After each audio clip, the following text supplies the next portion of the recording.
सबने जय श्री राम जी। मैं संदीप मेला और स्वागत है सभी बैंकर्स का एक नई वीडियो में। तो आज रिवीजन में हम करने वाला है बैंकिंग रेगुलेशन एक्ट 1949। तो जो बैंकिंग रेगुलेशन एक्ट है वो कब पास हुआ था? 1949 में। तो इसके इम्पोर्टेंट सेक्शन हम पढ़ेंगे इसमें। तो सेक्शन 5 है हमारे पास, approved security means such security which are authorised by the central government under section 20 of the Indian Trust Act 1882। उसके बाद सेक्शन 5B में क्या बताया गया है? Definition of banking. जो क्या होता है हमारे पास? Banking means the acceptance of money, यानी कि मनी को एक्सेप्ट करना in the form of deposit, यानी कि डिपॉजिट की फॉर्म में, फ्रॉम द पब्लिक से, for the purpose of lending और इन्वेस्टमेंट। और क्यों करना है वो उसको एक्सेप्ट? ताकि वो लैंड कर सके दूसरों को उस मनी को और इन्वेस्ट कर सके। एंड रीपेबल ऑन डिमांड, और उसको वापस भी कर सके, अगर कोई उसको वापस लेना आता है तो रीपे कर सके ऑन डिमांड और otherwise by cheques, draft and orders और अदरवाइज। उसके बाद सेक्शन 5F में हमारे पास है demand liability which is paid on demand, जो कि डिमांड पे प्ले होगा। Time liability which are repaid after a certain period of time. ठीक है, डिमांड का मतलब डिमांड पे, और टाइम का मतलब कि एक पर्टिकुलर टाइम के बाद। नेक्स्ट है सेक्शन 5N, सिक्योर्ड लोन और advance means a loan against which a security asset has been mortgage and the market resellable value of that asset should not be less than the loan amount। यानी कि section 5N में क्या बताया गया है कि एक सिक्योर्ड लोन जो किसके भरोसे पे दिया गया है, यानी कि एक सिक्योरिटी ली गई एसेट के रूप में, और उसकी वैल्यू क्या होनी चाहिए? जितना लोन दिया जा रहा है उससे ज़्यादा उसकी वैल्यू होनी चाहिए। नेक्स्ट है section 6(1), banking describe the forms of business, यानी कि इसमें बताया गया कि बिजनेस की कौन कौन सी फॉर्म है that can be carried out by banking company, जो कि बैंकिंग कंपनी के द्वारा की जाती हैं। तो वो कौन कौन सी हैं? जैसे such as accepting deposit, deposit accept करना, लैंडिंग करना, borrowing, accepting bills, buying selling foreign currency, lockers, LC issuance, mortgage, insurance, business और ऑन कमीशन, और acting as a trustee and any other business function given as per the official gazette of the Government of India etcetera. तो ये सारे काम है जो कि banking companies के द्वारा किए जाते हैं। नेक्स्ट है सेक्शन 6(2), रिस्ट्रिक्शन ऑन बिजनेस, कौन कौन से बिजनेस नहीं कर सकती banking companies. The above section prohibits A banking company from doing any work other than those given in 6(1)। तो यानी कि आपको 6(1) के याद रखने हैं। इनसे अलग बैंक का और इससे अलग कोई भी काम नहीं है बैंकिंग कंपनीज का। Section 7, use of the word banking, यानी कि जो वर्ड बैंकिंग है उसको कौन यूज कर सकता है। In India one of the words banking और banking company is used in the name of banking company doing banking business. यानी कि जो बैंकिंग या फिर बैंकिंग कंपनी का जो वर्ड है उसको सिर्फ कौन यूज कर सकता है? जो कि बैंकिंग बिजनेस जो कर रहे हों, सिर्फ वही इस वर्ड का यूज कर सकते हैं। सेक्शन 8 में रिस्ट्रिक्शन देखिए क्या है।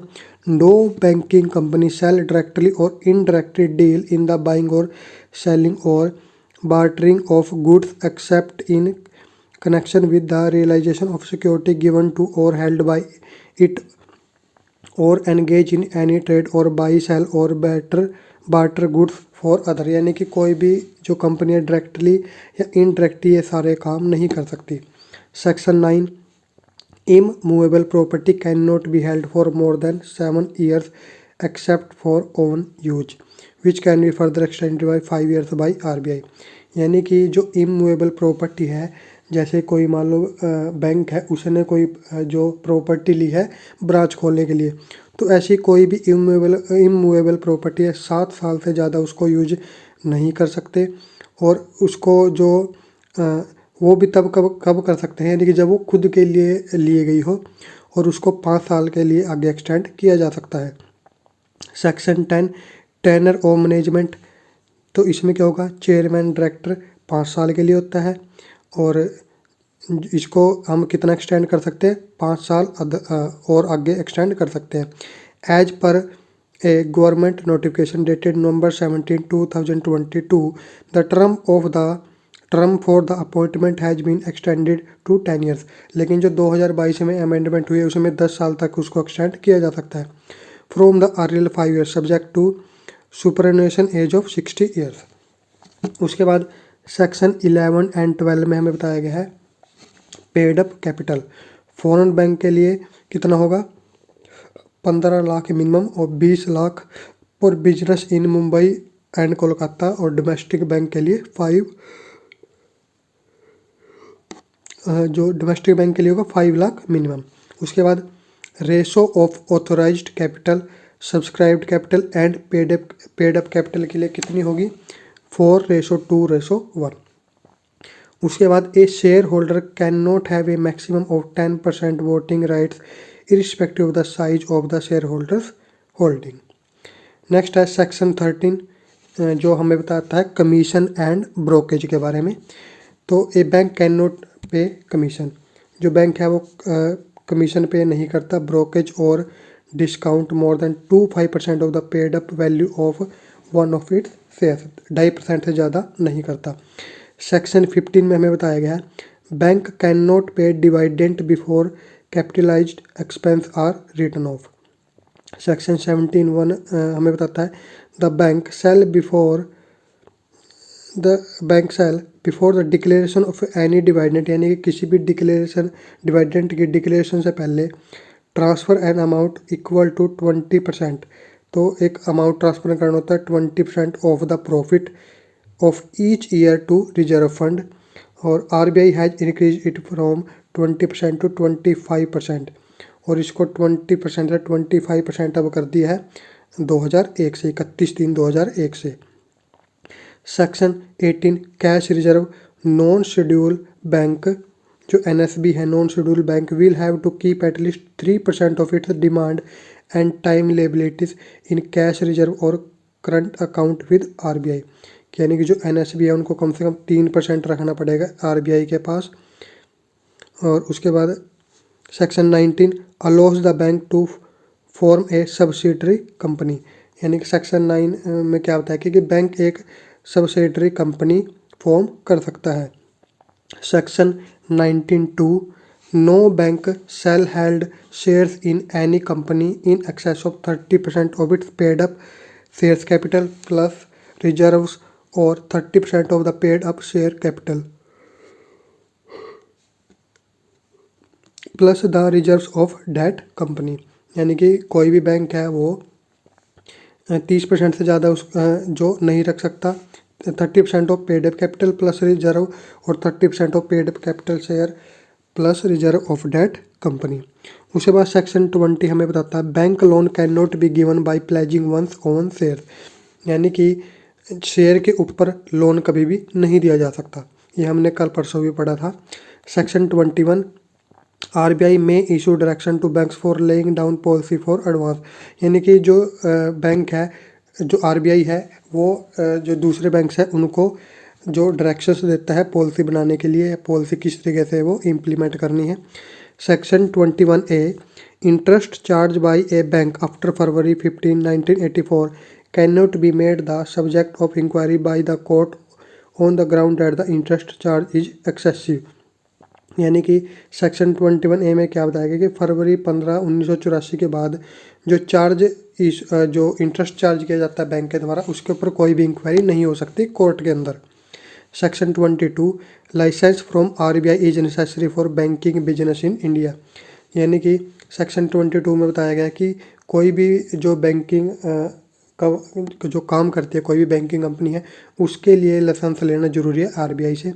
सेक्शन 23 में permission for RBI is required for opening a new branch and transfer of branch at the present place of business, तो यानी कि कोई भी नई ब्रांच खोलें या फिर उस ब्रांच को ट्रांसफ़र करना है तो उसके लिए RBI की परमिशन चाहिएगा, ये हमें बताया गया सेक्शन 23 में।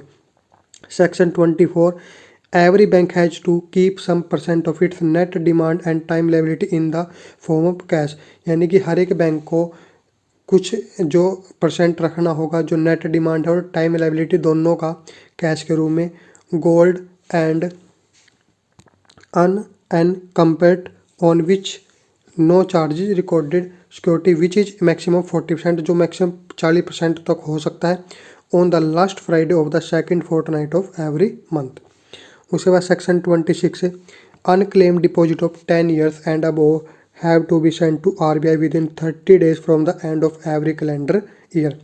यानी कि जो 10 साल जो अनक्लेम डिपॉजिट्स हैं, यानी कि जिसमें मान लो किसी पर्सन ने, कस्टमर ने अकाउंट में पैसे डाले लेकिन उसके बाद उसमें कोई ट्रांजैक्शन नहीं हुई है, तो अगर उसको 10 साल हो जाते हैं, अनक्लेम डिपॉजिट है, तो उसकी जो इन्फॉर्मेशन RBI को देनी होती है कब, 30 डेज़ के अंदर, जो कैलेंडर ईयर ख़त्म होता है उसके 30 डेज़ के अंदर। उसके बाद section 31 banks have to submit balance sheet and audit report within 3 months from the end of the reporting period. RBI can extend this time by another 3 months। तो जो बैंक है उसको बैलेंस शीट और audit report देनी होती है 3 महीने के अंदर, और बैंक जो RBI है वो इसको 3 महीने और आगे बढ़ा सकता है। Section 35 RBI has the right to inspect banks and give them necessary instructions. RBI के पास पूरा का पूरा राइट है कि वो कभी भी बैंक को इंस्पेक्ट कर सकता है, उसकी इंस्पेक्शन कर सकता है और उनको नेसेसरी इंस्ट्रक्शंस दे सकता है। RBI has given instructions under section 21 and section 35 to round off rupee transaction to the nearest rupee. और जो एक और बात जो बताई गई है वो क्या, कि जो राउंड ऑफ भी वो रुपीज़ का कर सकता है, मान लो 22.99 रुपीज़ बन रहे हैं तो उसको 23 वो कर सकता है। उसके बाद section 35A RBI can give instruction to banks in public interest, यानी कि वो पब्लिक इंटरेस्ट में RBI जो है वो बैंक्स को इंस्ट्रक्शंस दे सकता है।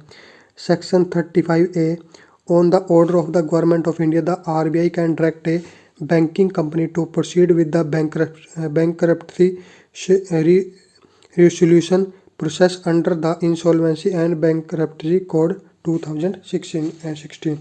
यानी कि गवर्नमेंट ऑफ इंडिया के ऑर्डर के द्वारा जो RBI है वो डायरेक्ट जो बैंक है उनको जो इंस्ट्रक्शंस दे सकता है बैंकरप्सी पे। उसके बाद सेक्शन 35A भी हमारे पास है, RBI can give direction to the bank for disposal of bad account. जो बैड अकाउंट है उनको डिस्पोजल के लिए इंस्ट्रक्शंस इसमें दी जा सकती हैं। Section 36 if necessary RBI can dismiss the chairman और एम्प्लॉय ऑफ ए बैंक। यानी कि RBI के पास पावर है कि वो किसी भी बैंक का किसी चेयरमैन को या फिर किसी एम्प्लॉय को वो डिसमिस कर सकता है अगर ज़रूरी हो। Section 45 can apply to the central government for suspension of business of any banking companies and preparing a scheme for its reconstitution और एमालगमेशन। तो इसमें क्या बताया गया कि central government can apply to the central government for suspension, यानी कि किसी भी बैंकिंग कंपनी के वो सस्पेंशन कर सकता है और उसको रीशेड्यूल कर सकता है। सेक्शन 45Y में प्रिजर्वेशन ऑफ बैंक रिकॉर्ड, यानी कि जो बैंक रिकॉर्ड है उनको प्रिजर्व करना।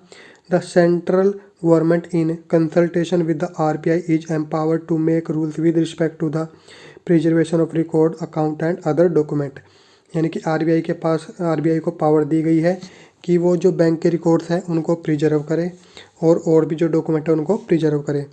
उसके बाद payment under section 45Z instrument can be return to the customer by keeping the true copy of the instrument. यानी कि जो इंस्ट्रूमेंट है वो बैंक जो कस्टमर को रिटर्न किया जा सकता है उसकी ट्रू कॉपी रख के, true copy of the instrument. उसके बाद नेक्स्ट है सेक्शन 45ZA। तो ये हमारे पास nomination in deposit account. Section 45ZC nomination in safe custody account. Section 45ZE nomination in locker account. उसके बाद section 47A violation of RBI instruction can be find by RBI। यानी कि अगर कोई बैंक या कोई बैंकिंग कंपनी जो RBI की इंस्ट्रक्शंस हैं उनके अकॉर्डिंग नहीं चलती तो उसके ऊपर फाइन लगाया जा सकता है। Section 49A no person other than a banking company RBI SBI can accept money in the form of deposit which can be paid through cheque. यानी कि बैंकिंग कंपनी से अलग कोई भी या फिर RBI SBI से अलग कोई भी इस तरीके से जो मनी एक्सेप्ट नहीं कर सकता डिपॉजिट के रूप में and can be paid through cheque, जो कि चेक के थ्रू पेड किया जाएगा। तो ये था हमारे पास बैंकिंग रेगुलेशन एक्ट। ये ऐसे टॉपिक है, नेगोशिएबल इंस्ट्रूमेंट हो गया, बैंकिंग रेगुलेशन एक्ट हो गया, आरबीआई हो गया, इनमें से हर बार आपके पास क्वेश्चन आना ही आना है। तो ये थे जो इम्पोर्टेंट सेक्शन इसके हैं, और एक दो बार आप पढ़ोगे तो आपको अच्छे तरीके से याद हो भी जाएंगे। और जब हमने इसका टॉपिक किया था तो वहाँ पे हमने इसको बहुत अच्छे तरीके से किया था। तो इस वीडियो में इतना ही, मिलेंगे नेक्स्ट वीडियो में, तब तक के लिए सबको जय श्री राम।